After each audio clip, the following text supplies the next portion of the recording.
Chicas, me presentaron, soy médica pediatra, especialista en adolescencia, estoy a cargo del consultorio de adolescencia del Hospital de Niños y bueno, eso implica mucho, ver todos los pacientes que vienen a consultorio, más todos los pacientes que andan por el hospital, las madres adolescentes y los pacientes adolescentes que están internados.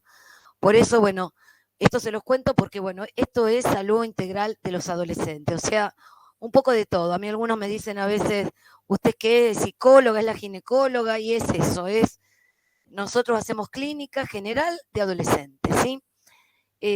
Antes de pasar a algunas cosas específicas, según la Organización Mundial de la Salud, la adolescencia es la etapa de la vida que va entre los 10 y 20 años. Los 10 años serían los que nosotros llamamos prepuberales y los 20 años son los adolescentes ya más grandes. Sin embargo, hace un tiempo que se está agregando la juventud por una serie de cuestiones que tienen que ver con cuestiones sociales, cuestiones generales, globales, digamos, lo así, y los adolescentes siguen viviendo en sus casas, como no se retrasan en su trabajo, entonces, bueno, en realidad muchísimos servicios atienden también hasta los 25 años. A nosotros uno dice esto y nos agarra como un ataque, pero nosotros, por ejemplo, en esta pandemia, que hubo cambios en la atención, los pacientes de oncología se están recibiendo hasta esas edades, por ejemplo, ¿sí? Bueno, esto es solo una palabra que lo voy a decir porque nosotros los médicos, tanto los médicos que hacemos adolescencia como los pediatras, esto tiene que ver con la ley. En el año 2015 hubo un cambio en el Código Civil y Comercial en todas, no solo en salud, ¿no? Pero el apartado de salud fue muy importante porque esto es un antes y un después para nosotros, para los médicos, especialmente, como les digo, para los pediatras, porque deja de llamar a los niños como menores y si le da la capacidad de poder decidir y que nosotros los acompañemos en sus decisiones, teniendo en cuenta su autonomía en relación a una autonomía progresiva, por supuesto, ¿no? Esto no se aprende de un día para otro, pero deja de ser este código civil que los padres tenían la potestad y las decisiones sobre los menores de edad, ¿sí? Por eso esto es muy importante. Lo que yo antes les decía, la Organización Mundial de la Salud abarca entre los 10 y 19 años la adolescencia y este código civil nuestro perdón que no toco nada, pero se pasa, la toma desde los 13 a los 18 años. Hay unas edades que se superponen. A su vez, la Organización Mundial de la Salud definía siempre dos momentos de la adolescencia, una adolescencia muy temprana y una adolescencia más tardía, porque como hablábamos ante un niño de 10 años que recién está empezando, no tiene nada que ver con sus necesidades, sus deseos, lo que quiere, con quién se junta, que con un chico de 19, 20 años, ¿sí? Este desarrollo de esta autonomía progresiva es un proceso, como les dije antes, que se inicia a temprana edad, no se inicia en la edad de la adolescencia. Nosotros como pediatras sabemos que a los chicos les vamos enseñando a ser autónomos desde el momento que uno los hace dormir solo, dejar los pañales, un montón de cosas que van aprendiendo en el transcurso de la vida, pero bueno, esta autonomía en este momento de la vida se refiere específicamente a la autonomía más que nada en la toma de decisiones, ¿sí?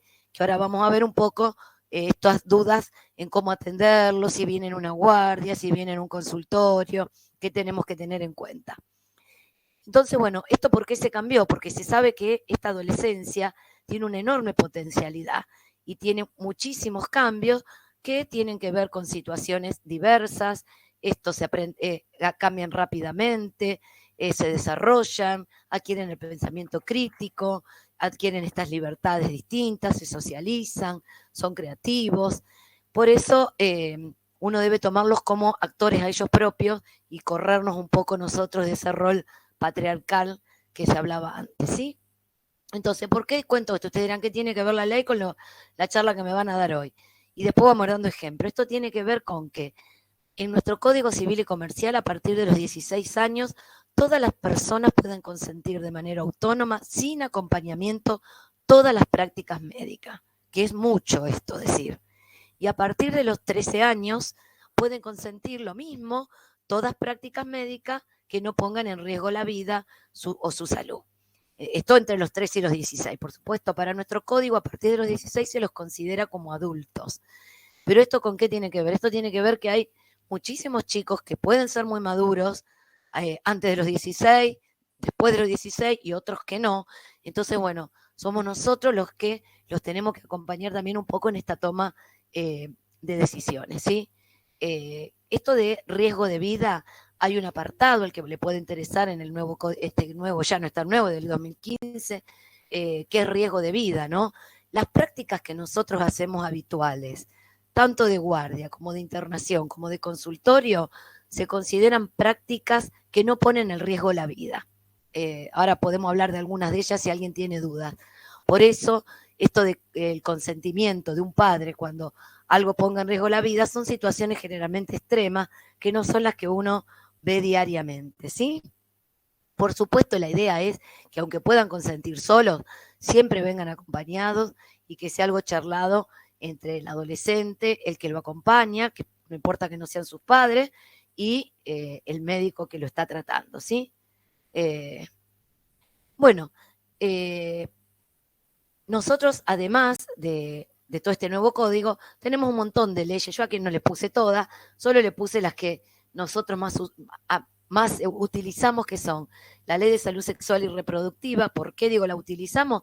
Porque es la que nos provee todos los métodos anticonceptivos y esta posibilidad de que todo adolescente, a partir de los 13, yo esto no lo corregí, acá dice a partir de los 14 porque es lo que dice, lo decía la ley cuando la ley se sancionó, pero ahora es a partir de los 13, cualquier adolescente puede usar cualquier método anticonceptivo. Después repasamos, si quieren, rápidamente cuáles, o sea, todos, sin acompañamiento de nadie. ¿Por qué? Porque uno pone cuál es el beneficio mayor contra los riesgos, ¿sí? Y otra cosa que yo me ayudo mucho es lo que decía Patricia, sobre ESI, sobre educación sexual integral, que al que le interesa, después yo se lo mando, el PRONAP que acaba de llegar de este año, que yo con lo grande que soy, aún lo sigo haciendo, saca uno de los capítulos de la ESI, y la ESI con un cambio de paradigma. ¿Por qué? Porque saca la ESI de la escuela, después de todo este tiempo de pandemia, donde no se pudo dar la ESI en las escuelas, y la ESI se dice que es un cambio de paradigma para que cualquiera la pueda implementar en su consultorio, en un club si está con niños y adolescentes, o sea, que promueve que cualquier persona pueda asesorar a niños, niñas y adolescentes en la sexualidad en el momento que el niño, niña y adolescente lo demande, ¿sí? Por eso tenemos que estar familiarizados con eso, ¿sí? Esta ley de salud sexual y reproductiva, como yo dije, no solo nos provee los métodos anticonceptivos, es la que garantiza que se puedan hacer el PAP, la escenografía si hace falta, las ecografías, ¿sí? O sea que hay una ley que se puede uno tomar de eso para que los chicos puedan tener esto de que si el chico no viene acompañado, si no tiene la receta, después cuando charlemos, si quieren, lo vemos, no puede existir, ¿sí? Ningún adolescente mayor de 13 años se puede ir de un consultorio si demanda una anticoncepción sin la anticoncepción, porque vamos en contra de la ley, ¿sí? Bueno, y esto es una cosa que es para todos, pero especialmente para la edad de la adolescencia. Hay dos cosas que a nosotros nunca podemos perder de vista. Esto de la autonomía progresiva, que yo ya se lo expliqué, cualquier individuo es dueño de sus actos y decisiones. Esto no solo es algo ético, sino que nosotros vamos a fomentar y promover que la persona tenga una buena salud y que pueda tomar decisiones propias, ¿sí? ¿Y qué decimos con esto? Que no solo puede ejercer sus derechos, que se haga cargo de las decisiones también que toman, ¿sí? Especialmente lo que tiene que ver con la sexualidad, con el consumo de sustancias, ¿sí? Y bueno, y después tenemos otra cosa muy importante, nosotros los médicos que hacemos adolescencia, que tiene que ver con la confidencialidad y el secreto médico. Ustedes me dirán, el secreto médico es una cosa que juramos todos, ¿sí?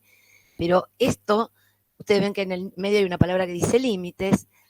Esto tiene que ver con la privacidad y la intimidad. Nosotros siempre tratamos de que el consultorio sea algo privado. Yo en mi consultorio tiene un ganchito para cerrar la puerta, tiene una llave. En realidad debería ser para todo. Nosotros estábamos muy acostumbrados que por más que venía una mamá con un bebé, entrábamos, abríamos la puerta. Tampoco corresponde, porque esa madre puede estar hablando algo importante con su médico y no corresponde que uno interrumpa una consulta, tenga la edad que tenga el paciente, ni adultos ni niños, pero bueno, imagínense los adolescentes que muchas veces no quieren venir a la consulta. Yo me empecé a dar cuenta de esto, de cerrar la puerta, porque permanentemente cuando hablábamos a solas se daban vuelta para mirar la puerta, ¿sí? Entonces, ¿qué hago yo y qué le explico? Que hay un secreto médico, pero ¿qué límite tiene esto? Que esto es un derecho que cualquier paciente tiene, no que se conserve el secreto de la información revelada en la consulta. Cuando esto se rompe, digamos, porque son niños, niñas y adolescentes, cuando tiene que ver con riesgo de vida. Entonces yo cuando me quedo solo con ellos les digo, todo lo que hablemos acá, nadie se lo va a ir a decir a nadie, excepto que vos me cuentes una cosa que tenga que ver con un riesgo de tu vida, de tu salud. Y eso puede ser a lo mejor el consumo de una sustancia, puede ser un embarazo, que no quieren decir, que nadie lo sabe en la familia. Entonces, de alguna manera, uno tiene que después tratar de ver cómo hace para poder comunicar esto al que lo acompaña, ¿sí? Porque hay cosas que, bueno, solo, ni siquiera a veces un adulto la puede llevar solo, ¿sí? Y menos un niño o un adolescente. Es una diapositiva muy vieja que yo usaba, pero la dejo porque cuando uno dice quién atiende a los adolescentes, y nos lo seguimos preguntando, imagínense que soy la única especialista en este momento que está atendiendo. Si yo creyera que solo lo puedo atender yo ya estaría internada en un psiquiátrico y además sería imposible, ¿sí? Entonces nosotros tenemos que integrar a todo. Por eso mi intención siempre es empezar desde el pregrado, ¿sí? El médico general, el pediatra, el clínico, el tocoginecólogo, los psicólogos. Nosotros en el hospital esto lo tenemos muy trabajado, o sea, nosotros estamos muy acostumbrados a cruzarnos al consultorio de quien sea para preguntarle las dudas que tengamos, ¿sí? Y así se debe trabajar. No importa si uno por supuesto que tiene que tener una formación especializada, porque bueno, hace la diferencia de quién es especialista y quién no. Pero puede tranquilamente un pediatra general que esté interesado en la atención de adolescentes atenderlos perfectamente con la supervisión a veces de algún tema de alguien específico en el tema, si es que no está preparado. Pero los puede atender siempre. Miren, esta diapositiva yo creo que la cambié, pero sí, no, acá lo tengo puesto. Siempre decíamos que atienda adolescente al que se interese por ellos y además tenga formación. Pero el que tenga empatía y tenga ganas de atenderlo, seguramente lo va a atender mejor que el que tenga la mayor especialidad, ¿sí? Bueno, la adolescencia, esto no se lo voy a leer porque es muy pesado, pero no se olviden que ustedes la mayoría, después vamos a ver qué edades tienen, pero uno necesita esta identidad en esta edad, una intimidad, una independencia psicológica, y lo que el adolescente va adquiriendo es esta independencia física con el correr de los años, ¿sí? Bueno, el modelo de atención, eso ya lo dijimos, no hay un modelo. Lo ideal sería que uno tuviera un consultorio donde pudiera tener una psicóloga para nosotros, una trabajadora social, alguien que los admitiera con una empatía, pero bueno, eso es bastante utópico, nos arreglamos con lo que tenemos, pero sí que los equipos sean interdisciplinarios, ¿sí? Esto es muy para el especialista, pero se los muestro porque los consultorios tienen que ser amigables, confiables, tener privacidad, y esto es muy importante, la oportunidad, la celeridad, la continuidad y la seguridad. ¿Qué quiere decir esto? Esto sí no se lo olviden, porque esto tiene que ver con prevención. Las oportunidades perdidas. A mí en el hospital muchos se enojan porque dice, vos a cualquiera que viene a cualquier hora le decís que se anote y lo atendés. Sí, porque un adolescente que viene a preguntar algo que generalmente no vienen a la consulta es una oportunidad perdida.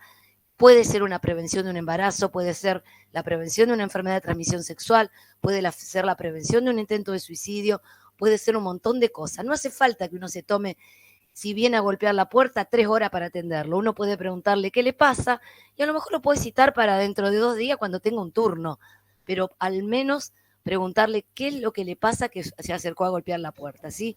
Y esto tiene que ver con esto, con lo ágil, ¿eh? No, nosotros estamos muy acostumbrados, tenemos un sistema de salud muy inoperativo, digamos, que el paciente tiene que sacar los turnos por los centros de salud. En el privado, yo saqué un turno para mí, para hacerme una ecografía y me dieron para diciembre. O sea que si tuviera una urgencia, no sé qué hacemos, digamos. El sistema no está preparado para esto, pero uno mínimamente, cuando alguien se acerca a golpear la puerta, por algo es. Y alguna respuesta mínima, aunque sea en la puerta. Yo realmente cuando me dice, ¿le puedo hacer una preguntita? ¿Cómo no? Y a lo mejor es algo que al paciente lo angustia en ese momento y después uno lo puede citar tranquilamente cuando pueda tomarse el tiempo para atenderlo, ¿sí? Profe, Sí. una pregunta, ¿puede ser? ¿Cómo? Sí, por favor. Si llega un paciente, una paciente de 15 años, por ejemplo, sin acompañante, o sea, sin un responsable, ¿la podemos atender?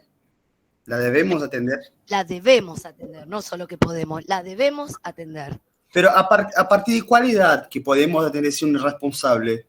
Yo te dije, lo que les mostré ante el código a partir de los 13 años. Ah, a partir de los Uno 3, ok. siempre trata de que vengan acompañados porque es una tranquilidad para nosotros como médicos y también que el paciente, si es muy chico, la devolución que uno le va a hacer, las indicaciones que le va a dar, uno se garantiza si lo acompaña a alguien que el paciente entienda.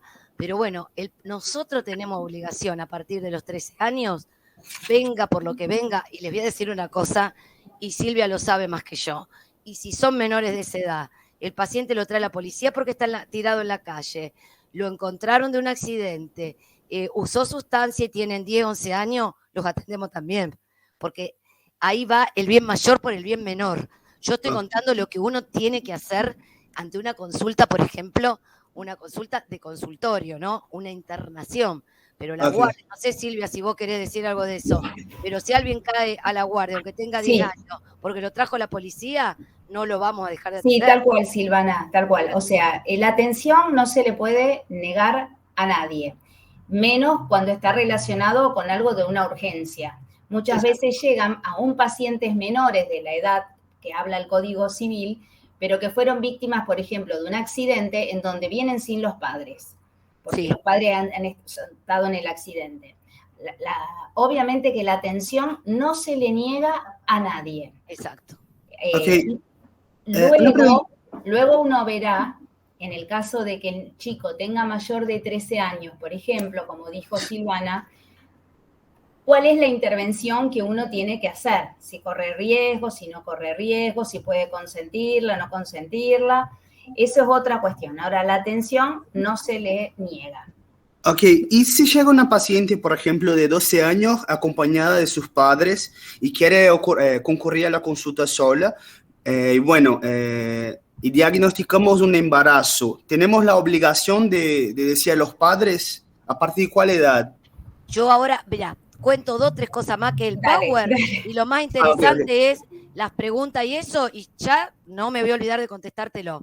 Dale, así perdón. Yo los quiero ver, y me lo recordás, no me lo voy a olvidar, porque ahí les muestro unas cosas de salud sexual y respondemos eso. Dale, profe, Te gracias. respondo desde ya. La paciente puede pedir de pasar sola, aunque no tenga 13 años, y bueno, y si la situación tiene que ver con una cuestión como por ejemplo un embarazo, uno la va a atender y lo que uno tiene que tratar de hacer es de convencer a la paciente de alguna manera, generalmente somos nosotros los que se lo decimos, delante de los padres, porque ahí uno siempre le dice, pues los chicos te dicen, mi mamá me va a matar, delante nuestro, sí, puede pasar que se arme lío, pero generalmente somos nosotros los que nos encargamos de hacer esa intervención en los menores muy menores, ¿no? Pero ahora lo vemos con algunos casos. Dale, bueno, gracias. Esto es lo que yo les decía, no vamos a hablar de motivo de consulta ni revisación, porque eso tiene que ver, yo ahora les explico, solo les voy a mostrar una historia clínica que hay específica de adolescencia, que ustedes conocen la del CLAP de neonatología, de obstetricia, y hay una de adolescencia que no se usa porque nunca se implementó, pero es la misma historia. Esto es lo que yo les decía antes.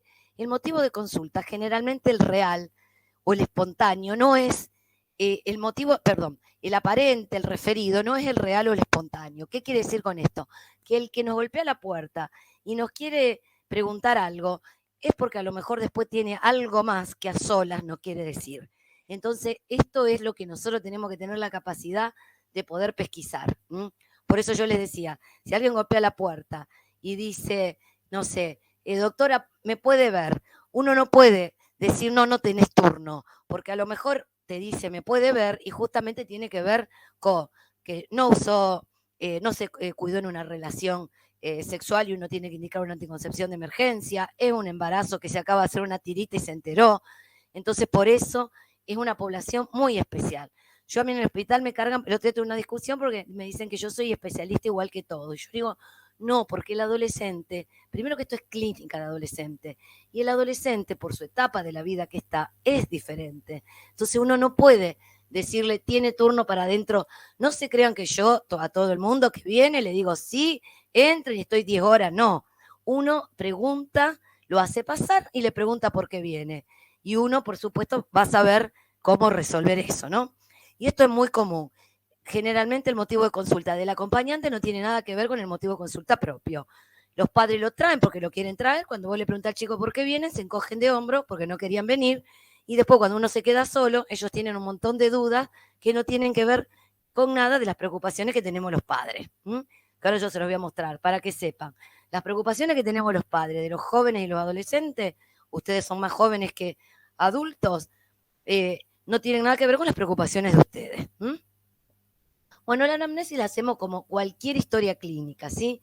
Pero yo les quiero mostrar una historia clínica porque nosotros, hay algo especial que nosotros hacemos. Los aspectos sociales uno no se lo puede olvidar en nadie, pero niños y adolescentes no nos podemos olvidar. El chico está inserto en la escuela, tiene familia, tiene grupo de pares, hace deporte, tiene novio, tiene una religión, consume.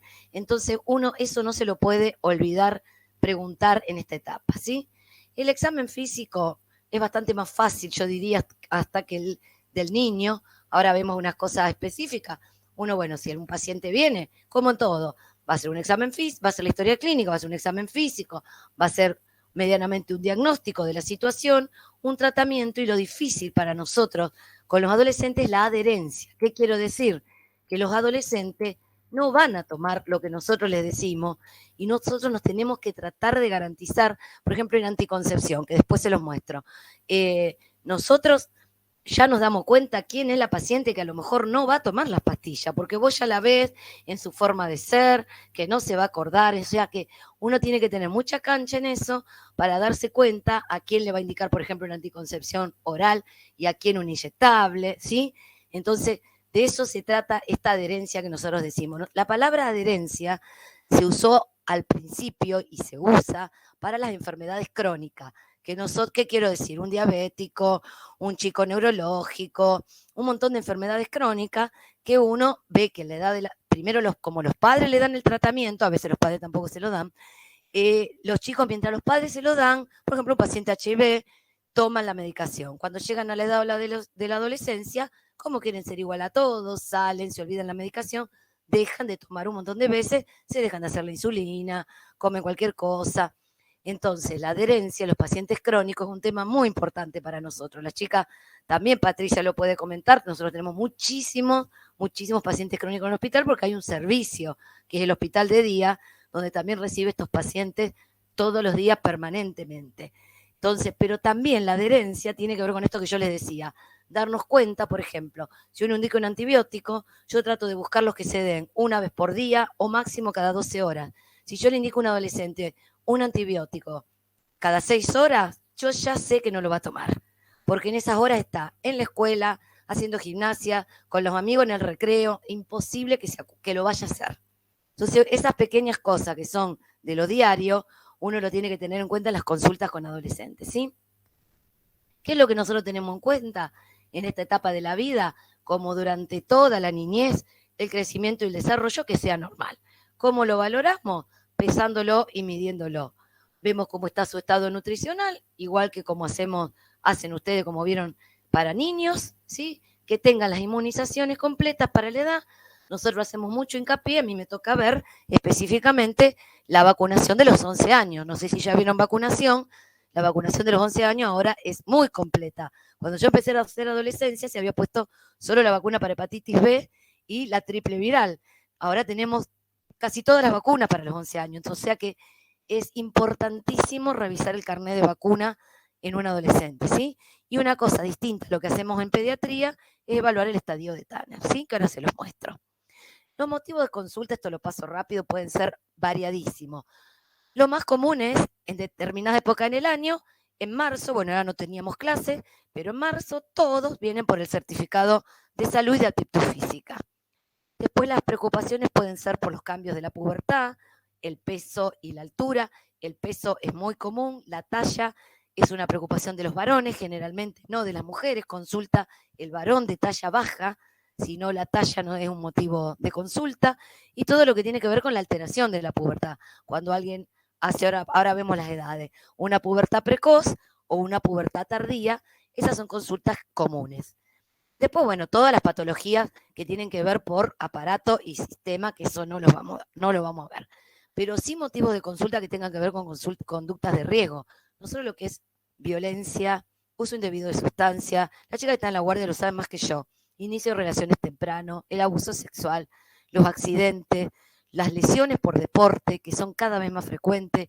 Los chicos están muy expuestos y quieren hacer deportes extremos, deporte para aumentar la masa muscular, se exponen a hacer cosas que no son para la edad y hay mucho riesgo de lesiones, ¿sí? La sexualidad, yo diría que es el primer tema, el primer motivo de consulta. Yo trabajo en el mismo consultorio que la ginecóloga y la gran mayoría de las consultas tienen que ver con algo relacionado a la sexualidad. ¿Y con qué? Que inició las relaciones sexuales, que necesita métodos anticonceptivos o que nosotros le demos una consejería. Esto tendría que ir de abajo para arriba, si yo siempre digo como lo puse, ¿no? Yo siempre le digo al chico que hay que hacer un camino inverso, que uno tiene que ir a hacerse aconsejar, nosotros le indicamos el método anticonceptivo y después inicia las relaciones sexuales. ¿Qué es lo que pasa? Los chicos inician las relaciones sexuales, vienen asustados a pedir el método anticonceptivo y nosotros hacemos la consejería.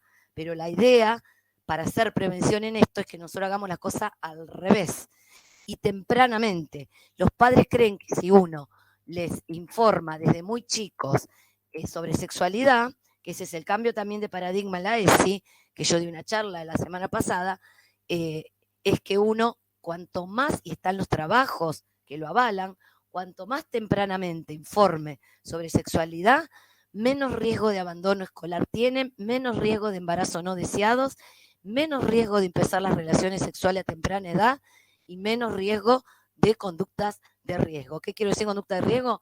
Que, por ejemplo, consuman y tengan relaciones sin protección, ¿sí?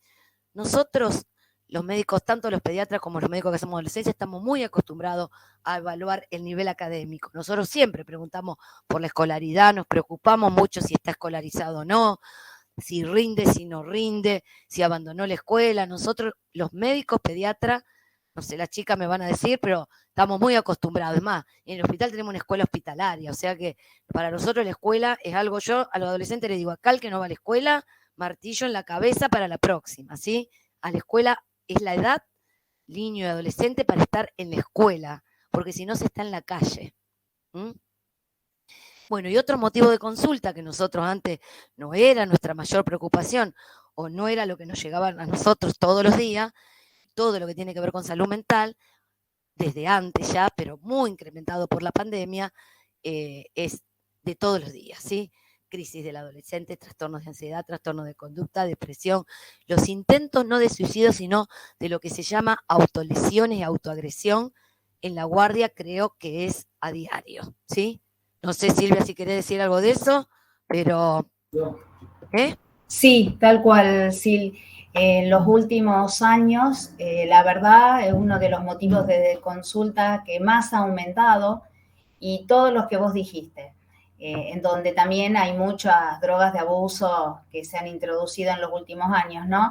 Pero el tema de los intentos de autólisis y todo tema de lesiones ha aumentado muchísimo en los últimos años. Exacto.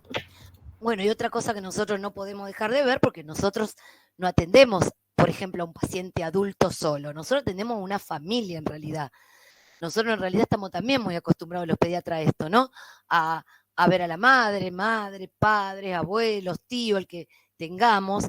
¿Y por qué lo digo esto? Porque cuando la familia está configurada de una forma que funciona, no importa quiénes sean, la familia puede ser tíos, pueden ser adoptivos, pueden ser vecinos, familia es quien vive juntos, se quiere, se ayuda, comen juntos, o sea, para nosotros la familia, el que convive y tiene buenos vínculos con esa paciente que estamos viendo, ¿sí? Lo que pasa que hay mucha patología vincular, o sea, mucha enfermedad entre adultos que cuidan a niños y adolescentes, no nos olvidemos de las nuevas configuraciones familiares. Con esto digo, ya no la familia ensamblada. La familia ensamblada dejó de ser ya algo llamativo en esta época. Digo con esto, familias, ahora después les cuento algunos ejemplos, que vienen, por ejemplo, dos madres y uno cuando le pregunta quién es el padre, se hace un silencio y la madre dice, somos dos madres, ¿sí? No hay un padre. Entonces, ojo, ahora vamos a hablar un poco de esto, de cómo nos presentamos y cómo nombramos a los pacientes, ¿sí? Bueno, y la adopción pasó a ser como un tema ya que es viejo, ¿no? Porque con estas nuevas configuraciones familiares, nosotros, ahora el que es adoptado, y la familia, bueno, por lo menos a mí, yo que tengo varios adolescentes que estoy viendo, los padres están muy acostumbrados, excepto que sean familias muy complejas o algo, de contarles a los chicos desde el inicio, y los padres te lo dicen, mire, yo soy una mamá, generalmente la gente dice, yo soy la mamá del corazón, la traje a tal edad, y eso también es muy importante por los antecedentes para nosotros, porque a veces nosotros vemos alguna enfermedad y no tenemos antecedentes de esa persona porque, bueno, no pertenece a la familia, ¿sí? No pertenece de forma biológica, quiero decir. Bueno, lo que antes dije, todas las enfermedades crónicas que nosotros vemos, nosotros tenemos para tirar para arriba pacientes con capacidades diferentes, tanto sensitivas, motoras, congénitas, adquiridas. Esto tiene que ver con que los chicos sobreviven a las enfermedades, los prematuros sobreviven más de lo que sobrevivían antes y entonces pueden quedar con diferentes discapacidades. Las enfermedades que antes tenían un tiempo de vida corto, ahora por los nuevos tratamientos, por la nueva forma de atenderlo, la nueva forma de vida. Después también tenemos la contradicción, si vale la pena hacer un montón de cosas con algunas enfermedades que son, que no tienen una cura, digamos, pero bueno, tenemos también en el hospital, nosotros por lo menos vemos muchísimas pacientes con discapacidad, ¿sí? Bueno, y esto es, antes de mostrar el estadio de Tanner y así vemos algunos ejemplos. Esta historia clínica, yo siempre les digo que en el hospital yo la tengo, no sabemos nunca por qué, nunca se promovió como cualquier embarazada que va a un control de embarazo se le hace la historia, que es esta exactamente misma del CLAP, nada más que bueno, está para el adolescente. ¿Cuál es lo interesante de esto? Que yo a todo el mundo le digo que se lo tenga aunque sea en el cajón. La primera parte, aunque uno ve un montón de casilleros, es una historia clínica que interroga antecedentes familiares, personales, esto para hacer el famoso diagrama familiar, esto es lo social, esto nosotros estamos acostumbrados. Pero lo interesante para tener a la mano es este reverso de la historia, que es lo que el pediatra a veces, si ve niños pequeños solo, o el médico de adultos, no está acostumbrado tanto a interrogar. Fíjense que dice, educación, trabajo, vida social, hábitos, sexualidad, ¿cómo se dice? Cómo se ve su cuerpo, digamos, esto tiene que ver con la imagen corporal, uno puede pesquisar trastornos alimentarios, y después este es un cuadradito para marcar los aparatos y sistemas que uno revisa y los estadios de Tanner. Pero esto, si es parte uno lo ve con detenimiento, no es lo mismo un paciente que trabaja, que uno que no trabaja, un chico que no está escolarizado, o que si está escolarizado, por ejemplo, es un repetente. Nosotros vemos mucho esos chicos de 16 años que están en 5º grado. Y entonces eso no tiene nada que ver con un adolescente de 16 años que está en 4º año de la secundaria como corresponde, ¿sí? Entonces, bueno, esto yo siempre lo cuento y lo muestro porque la verdad que es interesante. Después, si quieren, también, Patricia, yo creo que la otra vez se la pasé, si no se lo podemos pasar por mail para que tengan al menos la hojita al que le pueda interesar. Bueno, y con esto, ¿qué quiero decir? Para terminar un poco esto de los controles y todo. Nosotros nuestra idea es hacer prevención y promoción de la salud. Y uno cómo la hace, con el autocuidado del cuerpo, inculcándole la autoestima, la autonomía, y eso es lo que nosotros tendríamos que inculcar en los controles de salud. Si nosotros pudiéramos hacer esto previamente, como yo les decía, la realidad es que no ocurre esto. Es poco el paciente que viene a un control y ya no tiene a lo mejor, por lo menos lo que nosotros nos pasa en un hospital de tercer nivel de derivación, ¿no? Pero la idea sería que el que está en una atención primaria, en un consultorio de pediatría general, uno pudiera, con el paso de los años, viendo un niño que cuando está por llegar a la adolescencia, uno puede anticiparse al desarrollo, anticiparse a la sexualidad, anticiparse a los riesgos de las conductas que tienen que ver con el consumo. Entonces, bueno, nosotros de esto tendríamos un resultado de un adolescente sano, que solo vendría a controles de salud, que no sería, desgraciadamente, en estos últimos años y en esta pandemia lo que hemos estado viendo, ¿sí? Pero eso sería el ideal nuestro. Bueno, esto yo ya se los conté. Nosotros, el padre tiene una demanda. Nosotros nos tenemos que focalizar en la consulta y en la demanda del adolescente. ¿Y qué hacemos con esto? Esto que dice acá, para consulta, es lo que yo le decía. La madre viene por un motivo, el adolescente tiene otro. No perder las oportunidades, lo que decíamos antes, hacer anticipación. Si uno ve un adolescente que todavía, por ejemplo, nunca consumió, uno le tiene que preguntar, ¿consumiste? No, perfecto, pero has visto, te ofrecen, ¿sabés qué pasaría si te ofrecen y probás? ¿Sabés que si lo mezclás con tal cosa te puede pasar tal y tal cosa? Esas son técnicas anticipatorias, ¿sí? ¿Tuviste relaciones? No. Entonces es el momento para dar toda la información y en algunos lados de mucha precariedad se dice que todo adolescente que va a un consultorio se debería llevar un método anticonceptivo, una tableta de anticoncepción de emergencia, eso dice la nueva ESI, y un preservativo para que lo tenga por si lo necesita. Es preferible que lo tenga y si lo necesita y no que venga, como dijimos antes, el camino al revés, ¿sí? Nosotros tenemos que hacer consejería en salud sexual y reproductiva y procreación responsable, que son estas siglas, y bueno, y esto en un momento lo hacíamos, nosotros en el hospital no tenemos quien hace las consejerías que se hacían en la sala de espera, se debería hacer consejería pre y posaborto, ¿sí? Porque lo que a nosotros nos pasa es que llegan situaciones, por ejemplo, de abuso al hospital, las chicas también lo saben, lo pueden comentar, cuando la adolescente, generalmente muy chica, está embarazada ya y está toda la situación de ver qué se hace, si se continúa o no se continúa ese embarazo, si amerita la ley o no, si está fuera de la ley. Bueno, ahora con la ley tenemos mucha más suerte con eso. No sé, Silvia, si querés decir algo de eso. Sí, bueno, después igualmente van a Sí, trabajar el tema, ¿no es cierto?, de lo que es maltrato y abuso propiamente dicho, el año próximo, ¿no es cierto? Bueno. Pero igualmente, así como Silvana también, hablábamos del aumento de las consultas, todo lo que tenga riesgo social, llámese maltrato o abuso sexual, en todas sus formas, también ha aumentado. Nosotros, por suerte, en el hospital tenemos un equipo interdisciplinario que trabaja, ¿no es cierto?, toda esta cuestión junto con el médico de guardia, junto con el jefe de la sala, de la guardia. Es un trabajo multidisciplinario. Pero por supuesto que estamos todos ya no solamente ante el tema de las sospechas, sino lo que es el abordaje luego del abuso y fundamentalmente de algo que Silvana va a hablar, que es la prevención de embarazo. Perfecto. Bueno, esto que dice prejuicio de los profesionales, para ustedes ya no va, lo tendría que haber sacado. Esto tiene que ver con prejuicios nuestros. A lo mejor yo no, porque hago esto, pero yo siempre digo una cosa, la cara dice todo. Si uno ve a un paciente que está todo tatuado, tiene un piercing y uno ya lo miró mal, perdió la consulta, ¿sí?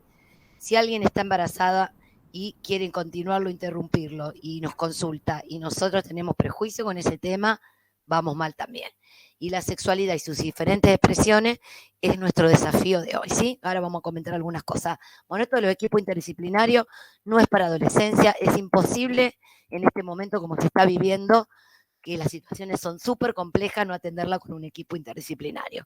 Y esto solo a modo de, después si quieren yo se los paso, Patricia creo que lo tiene esto, se los puede pasar.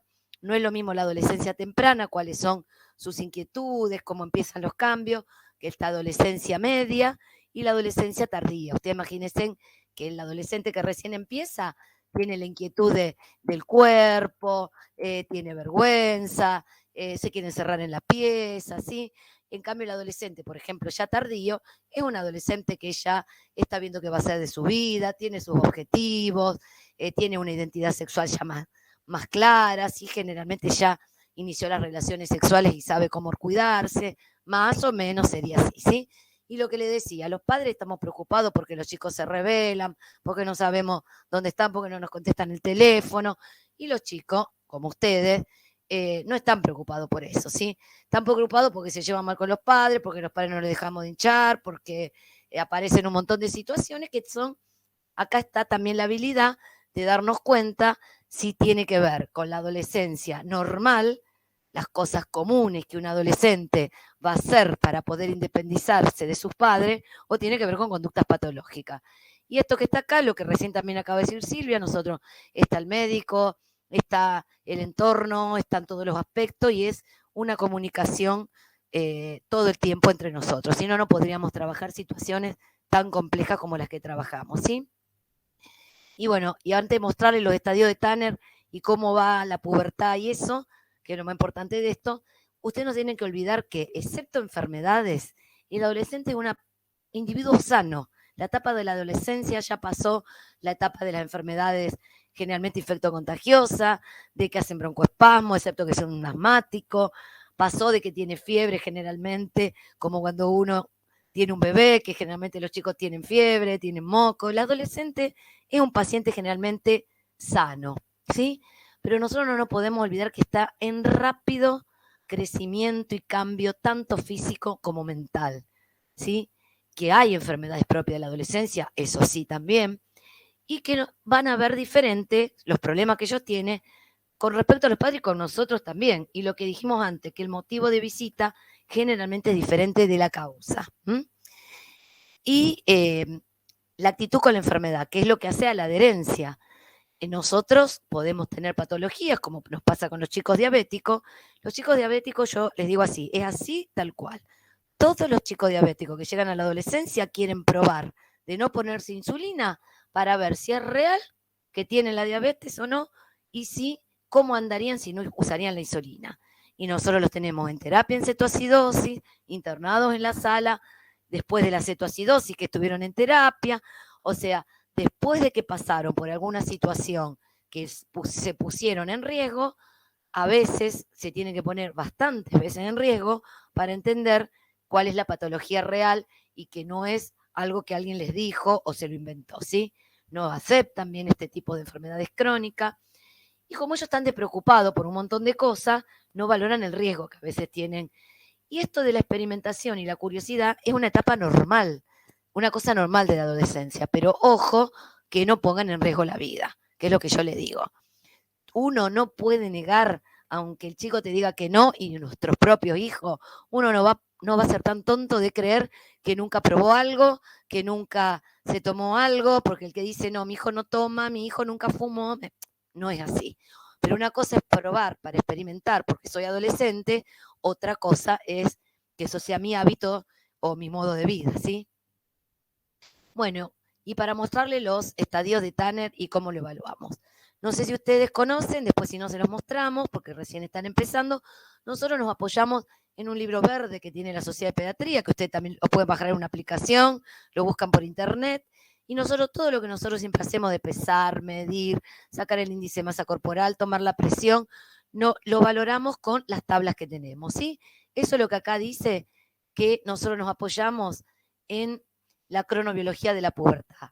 ¿Cómo con esto? Con estos patrones de referencia, ¿sí? ¿Por qué? Porque hay una gran variabilidad. Ustedes, yo que voy a la escuela, iba, porque ahora no fui por 2 años, uno ve, por ejemplo, en un 7º grado, chicos súper bajitos y chicos altísimos que ya tienen una talla casi definitiva. Y eso es totalmente normal porque tiene que ver con los antecedentes familiares, con el modo de vida, con la alimentación, ¿sí? Y esto yo ya se los dije, pero no nos olvidemos de una cosa. Uno cuando está en la adolescencia piensa siempre en el estadio de Tanner, en el aparato reproductor, pero no nos olvidemos que todos los órganos crecen, ¿sí? Hay un rápido crecimiento en peso y en talla, se desarrolla el aparato reproductor, el circulatorio, aparte de las gónadas y el aparato reproductor, ¿sí? Y con esto se logra lo que se llama, al final de la adolescencia, la plena madurez física, ¿sí? Entonces, no nos olvidemos esto, que esto es un proceso normal. Ustedes recuerden esto así. Nace el bebé, crece rápidamente hasta el 1er año, 2.º año. Ya veo que estoy diciendo cualquier cosa porque hace años que no veo bebé. Después la curva es como que va, sigue creciendo, pero como en una meseta. Y cuando entra la preadolescencia, sería el desarrollo prepuberal, vuelve este proceso rápido de crecimiento, ¿sí? Y lo importante de esto es que esto tiene una secuencia de hechos que no puede empezar cualquier parte del desarrollo y después aparecer la otra, porque algo si no está mal. En las variaciones yo ya se le expliqué, que no somos todos iguales, gracias a Dios, por suerte, y que debemos referirnos siempre a nuestros patrones de referencia. Si nuestros patrones nos dicen que el paciente está dentro de los parámetros percentilos normales, nos quedamos tranquilos. Yo siempre digo que la evaluación del adolescente lo que uno tiene que tener es mucha, como verán, mucha parla. Aprender a hablar, pero aprender a escuchar, porque después no necesitamos más que algo para medirlos, algo para pesarlos, el orquidómetro que ahora se los voy a mostrar para revisar el estadio de Tanner, hablar, y si no tiene ninguna otra cosa, darles consejos, hacer las consejerías, y no necesitamos usar ni métodos de diagnóstico, ni medicación, ni nada, ¿sí? Bueno, lo que ya les dije, algunos los recorren más rápido este periodo y otros los recorren más lento. Entonces, ¿qué pasa? Esto es de imaginar, no todos van a terminar con el mismo peso ni con la misma altura, y lo que sí nosotros, el único método que a veces nosotros usamos, que gastamos, es lo que se llama la edad ósea, para evaluar la madurez, además del estadio de Tanner. ¿Qué es la edad ósea? Es solamente una radiografía que se pide así, de muñeca y mano izquierda. ¿Por qué de muñeca y mano izquierda? Para que todos hagamos lo mismo, pero se pide de muñeca y mano izquierda para ver el carpo. ¿Y qué se hace con esto? Esto hay un libro, que es el de Gregory Chipay, que es el que más usamos, que lo tienen en radiología, pero también nosotros que hacemos adolescencia y los endocrinólogos generalmente lo tienen, y uno compara la foto de la radiografía que nos dan con la foto de la edad que tiene. ¿Y qué nos sirve esto? Para el concepto madurativo. La edad que nuestro paciente tiene es la edad ósea que ese paciente tiene. ¿Para qué nos sirve esto? Para ver si está atrasado en su desarrollo o adelantado en su desarrollo. ¿Y qué es lo normal? Que sea 2 años más menos. O sea, si el paciente, por ejemplo, tiene 14 años, consulta y la edad ósea le da de 12 años, está dentro del parámetro normal para la edad, ¿sí? Bueno, y esto es lo que yo les quiero mostrar, y después charlamos lo de sexualidad y algunas cosas de definiciones de las otras sexualidades, ¿no? Las otras formas de sexualidad. Esperen, porque siempre se me pasa, lo quiero poner todo entero, no, ¿ves? Siempre hasta ahí. Bueno, esto es un cuadrito que todos deberíamos tener en el consultorio. Las flechitas por ahí se me van corriendo, pero para que ustedes vean esto. Cualquier pubertad, la línea roja sería la mujer, la línea azul sería el varón. Cualquier pubertad que ocurra antes de los 8 años en la mujer es lo que llamamos pubertad precoz. Cualquier pubertad que ocurra antes de los 9 años en el varón, llamamos pubertad precoz. ¿A qué llamamos pubertad precoz? En la mujer, a la aparición del botón mamario, que generalmente es unilateral. O sea, porque muchos creen que hasta que no aparecen los dos, no es una pubertad. Puede aparecer un solo lado, y si esto aparece antes de los 8 años, se denomina que la pubertad es precoz. Y ahí sí la debemos estudiar. Nosotros tenemos mucho, y es lo que se ve, y eso sí lo debe ver el especialista, muchas niñas de 7 años y 8 meses, de 7 años y medio, y que ya están con un botón mamario, y que las seguimos, y no son una pubertad precoz patológica. Pero bueno, eso es para el especialista. Pero para que a ustedes les quede claro, por debajo de 8 años en la mujer y por debajo de 9 años en el varón, uno lo tiene que tener el ojo abierto, porque es una pubertad que no corresponde a la edad biológica, ¿sí? Después, la pubertad temprana, entre los 8 y medio y entre los 9 y medio más o menos en el varón, ¿sí?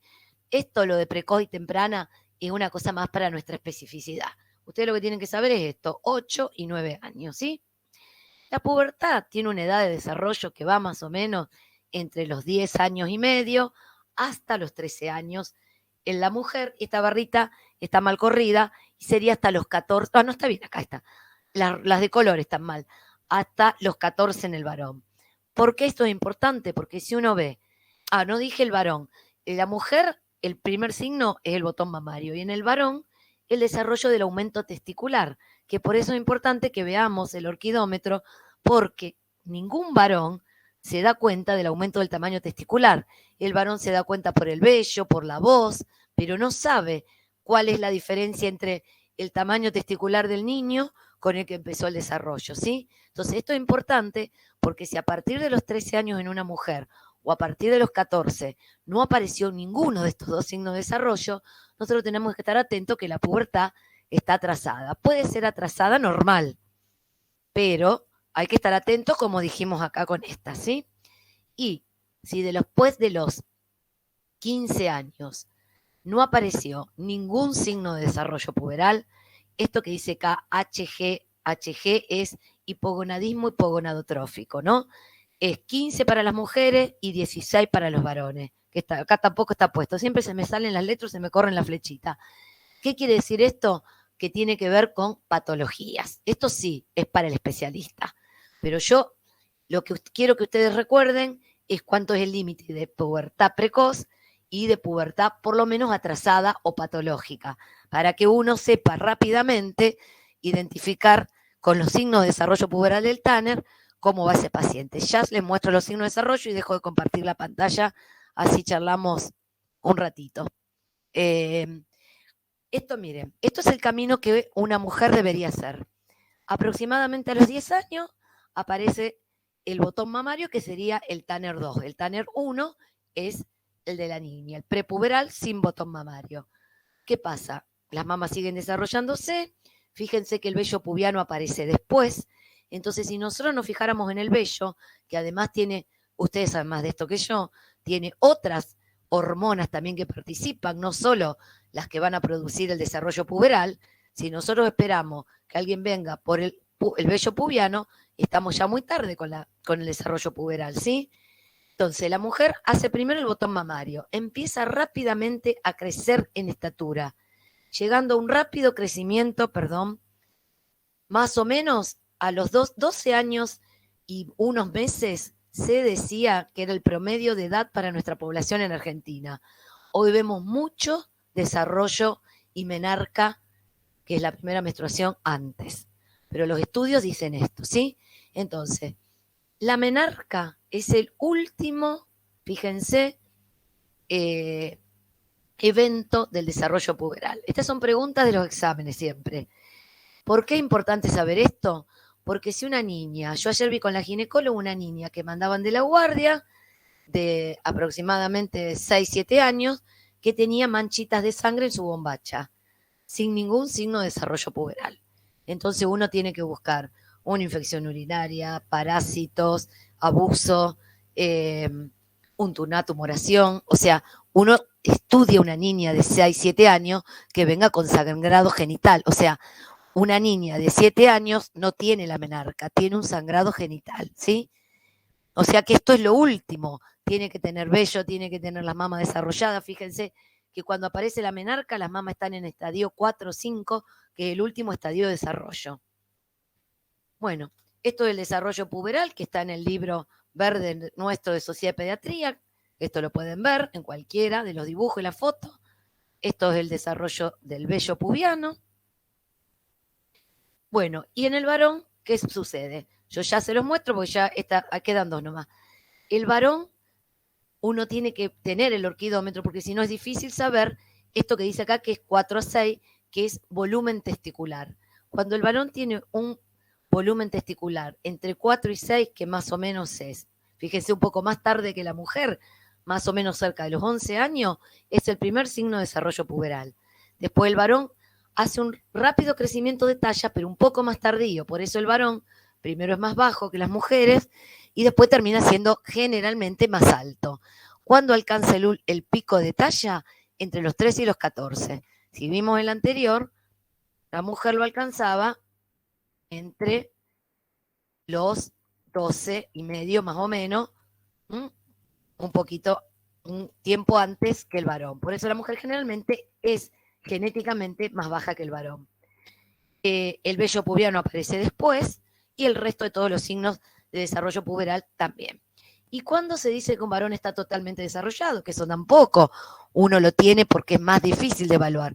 Cuando el tamaño testicular llega entre 15 y 25. ¿Por qué entre 15 y 25? Esto sí, un tip de consultorio para asesorar a los pacientes. Cuando el tamaño testicular es menor a 15, se dice que todavía no empezó la todavía los espermatozoides no son maduros, por lo tanto no hay eyaculación, tanto sea provocada, espontánea, poluciones nocturnas, lo que sea. Pero si uno ve a un adolescente con este volumen testicular, uno sí lo tiene que asesorar, que si tiene relaciones sexuales, lo más probable es que tenga espermatozoides móviles aptos para embarazar, ¿sí? Por eso es tan importante lo clínico en esto. Bueno, este es el desarrollo genital de los estadios de Tanner, este es el vello púbico, que esto nadie se lo sabe de memoria, ¿no? Ni yo tampoco, uno lo mira siempre algo rápidamente. Bueno, y este Power está casi todo hecho con imágenes, y es muy importante para que vean esto, la diversidad de la adolescencia, es casi todo imágenes porque yo lo uso para los chicos. Esto es lo que hablábamos de la diferencia entre los padres y los chicos no nos escuchan, es verdad, nosotros sentimos que hay que gritarle como un megáfono, los llamamos a comer, no vienen, están encerrados en la pieza, y no es que no nos escuchan, ¿sí? Son dos realidades diferentes, nuestra generación y la de ustedes, ¿sí? Esto tiene que ver con la sexualidad. La definición de sexualidad no se las voy a leer, pero la sexualidad nos atraviesa desde antes de nacer y nos acompaña por el resto de la vida. Yo a los chicos que se ríen les digo que no solo tienen relaciones los adolescentes, los chicos chiquitos se miran los genitales para ver las diferencias, y las personas adultas mayores también tienen relaciones sexuales y es parte de la vida normal, ¿sí? Esto es lo que nosotros hacemos en ESI al principio y los pediatras deberíamos hacer, asesorar a los chicos sobre el aparato reproductor y las diferencias entre hombres y mujeres, los cuerpos, esto de prohibido el paso, la privacidad, para hacer prevención, evitar el abuso. Bueno, la ESI, esa es la idea, que no es hablar de sexo, sino que es hablar de todo esto del cuerpo. Esto es lo que yo les comenté antes, ojo con la sexualidad del alcohol, es la peor asociación que podemos tener, aparte de los accidentes y aparte de la muerte, no directamente. Todo paciente que está alcoholizado, ustedes miren la foto, esto yo lo uso mucho porque son las fotos, ¿no? Esta foto de acá, si se ve lo que yo marco, es una persona que lo más probable es que no sepa qué le pasó, ¿sí? Este está tirado, esto puede ser un abuso, ¿sí?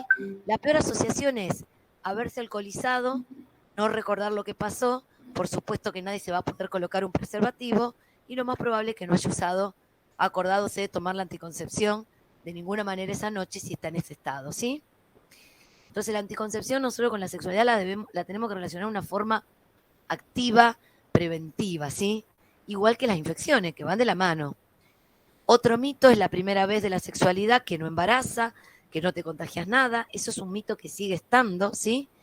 Hay que desterrar esto desde el primer momento que dos cuerpos están en contacto. Si la niña ya tuvo su menarca y el varón tiene estas eyaculaciones que yo le dije, se puede embarazar, y el contacto físico, que a veces no es ni penetración de ninguna forma, sino contacto solo de un cuerpo con el otro, con los genitales, puede transmitir cualquier tipo de infección de transmisión sexual, ¿sí? Esto es lo que tiene que ver con género, de aceptar todas las diversidades, que ahora les muestro otro que tengo de diversidad y les cuento cómo un poquito lo abordamos. Saber los métodos anticonceptivos. Hoy yo creo que no se puede ser pediatra sin saber los métodos anticonceptivos, ¿sí? Y lo que tenemos que saber todos, pediatras, generalistas, clínicos, es lo que existe de anticoncepción. Yo no les digo que ustedes sepan cuál es la indicación de cada uno, porque generalmente lo hacemos o los médicos de adolescencia o la ginecóloga. Esto es lo que hay disponible en el mercado y uno tiene que saber que esto existe, no lo puede ignorar. El preservativo femenino no existe por el alto costo que tenía y porque no se usaba, o sea que este es para tacharlo, no hay. Hay píldoras anticonceptivas orales. Lo mismo va para la inyección anticonceptiva, es lo mismo, nada más que uno es oral, cumple la misma función y tiene las mismas hormonas. Esto es una inyección mensual y esto es una píldora diaria, ¿sí? Después también existe la inyección trimestral, pero eso para casos especiales, por eso no la puse acá. Tenemos el famoso chip o implante, que si quieren saber algo sobre eso, porque es lo que más estamos intentando. El calendario de días fértiles tachado para la adolescencia, para cualquiera, es casi imposible calcular, yo siempre le digo a los chicos, desde afuera, aunque uno tenga algunos indicios, cuándo va a ser mi día fértil, tiene la más alta tasa de error, o sea que esto, excepto por conceptos religiosos que no los permitan en una familia, tengan determinadas ideas y creencias, no es, ahí sí uno debe enseñarle cómo lo tiene que utilizar, pero no es el método que uno inculca. Existe el parche anticonceptivo, los DIU, que hay de diferentes formas, y la cirugía esterilizadora, que es nada más que y menos que o la ligadura del cordón espermático o la ligadura tubaria, ¿sí? Esto uno debe saber que existe. Y estas son las fotos de los distintos métodos. Este es el implante. Estos son todos los tipos de DIU que vienen. Este era el preservativo femenino que no lo tenemos. Este es el parche. Acá están las pastillas. Siempre, siempre se indica el doble método. ¿Qué es el doble método? Cualquiera de estos más preservativos, ¿sí? Acá está la ligadura del cordón espermático y por la paroscopía la ligadura tubaria. La anticoncepción de emergencia, no sé si saben, no es un método anticonceptivo, tiene una alta concentración de hormonas, por lo tanto es de emergencia, no se debe usar como un método anticonceptivo de forma regular, se usa con una indicación específica cuando no se utilizó un método anticonceptivo o hubo falla del método anticonceptivo, ¿sí? Bueno, ustedes saben las infecciones de transmisión sexual, cómo se transmiten y que la única forma de prevenirla es el uso del preservativo, ¿sí? Esperen que yo no me voy a poner a dar un glosario ni nada, porque esto se busca en cualquier libro, está en el PRONAP de pediatría del año pasado. Lo único que lo que le quiero decir de esto, las definiciones no importan, sino esto. Las categorías que la persona utilizan para presentarse ante el mundo poco nos dice de lo que realmente practican, fantasean o sienten. El deseo se construye permanentemente y por lo tanto no lo podemos prevenir, y menos en la edad de la adolescencia. Si un adolescente se autopercibe heterosexual, no implica necesariamente que mantendrá prácticas sexuales con personas del mismo sexo o género. No hay prácticas ni deseos más válidos que otros. Solo los tenemos que acompañar con respeto, creando lazos de confianza y brindándole la información segura, ¿sí? Para la Organización Mundial de la Salud, la homosexualidad en el año 90 dejó de ser una enfermedad, por lo tanto, no puede ser considerada una enfermedad. Las categorías yo no se las voy a decir porque la encuentran en cualquier lado. La forma en que uno vive la identidad de género se va expresando y no está vinculada con quién nos seduce ni con quién deseamos, ¿sí? Y esta perspectiva de salud integral es lo que nos hace que nosotros podamos ver otros factores, aparte de lo que uno ve, y ahora les digo cómo tomamos estos pacientes. Uno ve factores biológicos, emocionales, espirituales, que hacen a todo el individuo, ¿sí? Porque si uno viera, este es trans, este es cis, este es heterosexual, dejamos de ver un montón de cosas. Gracias a la ley de identidad de género, uno puede acompañarlos con esto, y esto sí se los quiero decir a ustedes que son jóvenes, que cuando se saca de la OMS y del DSM-5 esto como una patología, está estudiado que esto no es una psicosis ni una enfermedad mental, que no es el deseo de una madre, porque mucho se decía, ¿no será que la madre quiso tener un varón en vez de una mujer? O lo que sea, o no será muy pequeño para que se autoperciba diferente, y está comprobado que no. Y bueno, y nosotros los acompañamos, esto es muy largo, tampoco lo voy a leer, esto de la diversidad se acompaña previo al nacimiento, y ahora les digo algunos casos, a posteriores del nacimiento, durante toda la infancia y especialmente en la adolescencia, ¿sí? Nosotros debemos dar una respuesta según la demanda, un trato conforme a la identidad que se percibe. ¿Qué quiere decir con esto? Yo estoy haciendo todo un trabajo en el hospital con las secretarias, con todo. Si el paciente se autopercibe y se hace llamar Fran, Noah, yo tengo una paciente que se hace llamar Natu, porque se llama Natalie, y no sabe si se va a llamar Natu, Natalia, bueno, no sabe. Entonces, nosotros tenemos que preguntarle cómo quiere ser llamado y en base a eso, Patricia lo puede contar porque tiene los pacientes en la sala, uno le pone el nombre que tiene entre paréntesis y le pone el nombre con el que quiere ser llamado conforme a la demanda del paciente, ¿sí? Si el paciente ya hizo el cambio registral, que esto yo no se lo dije, lo pueden hacer a partir de los 16 años, así por el nuevo Código Civil y Comercial. Si no hizo el cambio, nosotros hacemos esto, de preguntarle cómo quieren ser llamados, si tiene documento, con el nombre que figura en el documento, ¿sí? Para la Argentina, a partir de los 16 años, el adolescente es considerado un adulto para las decisiones atinentes al cuidado de su propio cuerpo, según lo que dijimos. Por lo tanto, si en este proceso de transición se mantiene la firme convicción de querer atravesar estos procedimientos de cambio de identidad de género, los mismos se podrán efectuar y no nos podemos negar, ¿sí?